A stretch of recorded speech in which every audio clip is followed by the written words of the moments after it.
कल मंगलवार को संसद में वित्त मंत्री निर्मला सीतारमण द्वारा पेश किए गए बजट पर प्रकाश डालते हुए बीजेपी के बिहार प्रदेश अध्यक्ष संजय जायसवाल ने बीजेपी के प्रदेश कार्यालय के अटल सभागार में प्रेस वार्ता को संबोधित किया।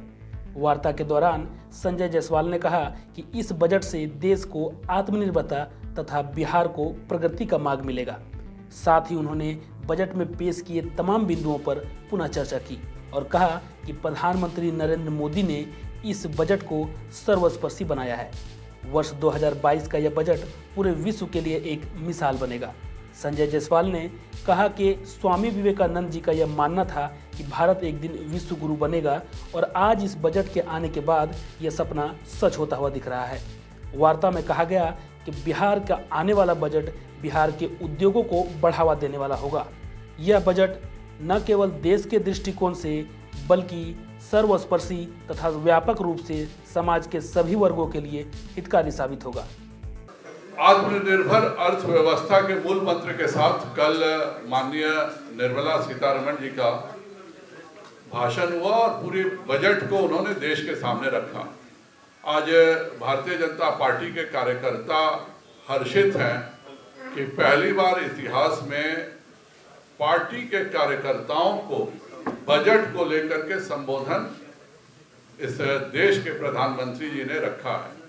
आज पूरे हिंदुस्तान के प्रत्येक प्रदेश और जिला कार्यालय में माननीय प्रधानमंत्री जी का संबोधन हुआ है और यह जो बजट है, आज़ादी के 75वें साल का जो बजट है, यह इस देश में जो स्वामी विवेकानंद की कल्पना थी कि भारत विश्व गुरु बनेगा, उसका सबसे महत्वपूर्ण पड़ाव इस बजट को माना जाएगा भविष्य के लिए, भारत के लिए।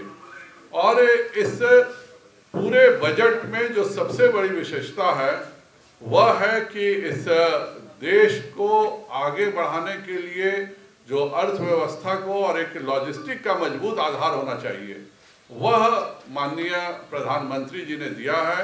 पहली बार हमारा कैपिटल एक्सपेंडिचर अर्थात सड़क, रेल, विभिन्न तरह के लॉजिस्टिक, इनके लिए 7.5 लाख करोड़ रुपए की व्यवस्था की गई है और कुल मिलाकर के अगर हमारा जो विकास के कार्यों का खर्च देखा जाए तो 10.5 लाख करोड़ रुपए केवल विकास योजनाओं में लगेंगे। इसके अलावा इस बजट की सबसे बड़ी खासियत है कि केवल 14 उद्योगों में, मैं पुनः दोहरा दूं, केवल 14 उद्योगों में 60 लाख रोजगार मिलेंगे। यह 14 उद्योगों को भारत सरकार ने PLI स्कीम के तहत लिया है, अर्थात प्रोडक्शन लिंक इंसेंटिव, और 5 वर्षों में केवल इन 14 उद्योगों का कारोबार 30 लाख करोड़ रुपए का होगा। अर्थात जो हम विदेशों से सामान मंगवाते थे, चीन से, अमेरिका से सामान मंगवाते थे, उनके लिए सरकार ने एक विशेष स्कीम दी, ये PLI दिया है और इसमें अभी केवल 60 लाख लोगों को रोजगार इन 14 क्षेत्रों में मिलेगा। बाकी जो हमारे अलग क्षेत्र हैं और खास करके उसमें सॉफ्टवेयर का क्षेत्र है, उसमें भी ज़्यादा रोजगार मिलेंगे।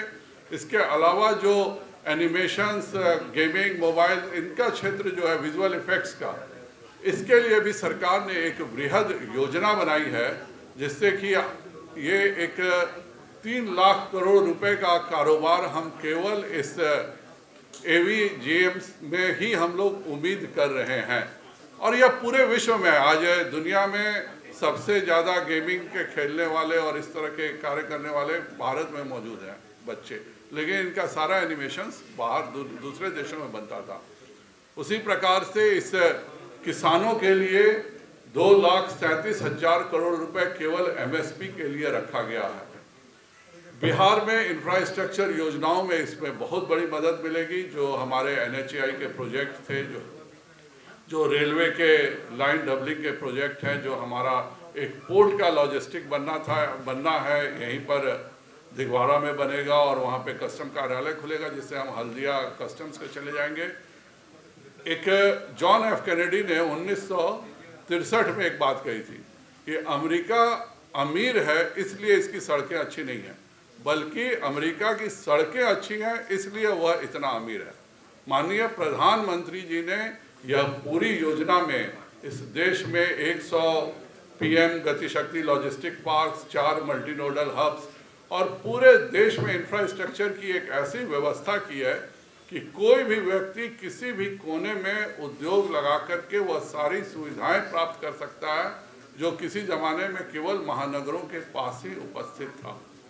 तो यह पूरा बजट इस देश की अर्थव्यवस्था को में क्रांतिकारी परिवर्तन लाएगा और जो कल्पना एक आम नागरिक ने भारत के लिए की थी उसको यह साकार करने का बजट है।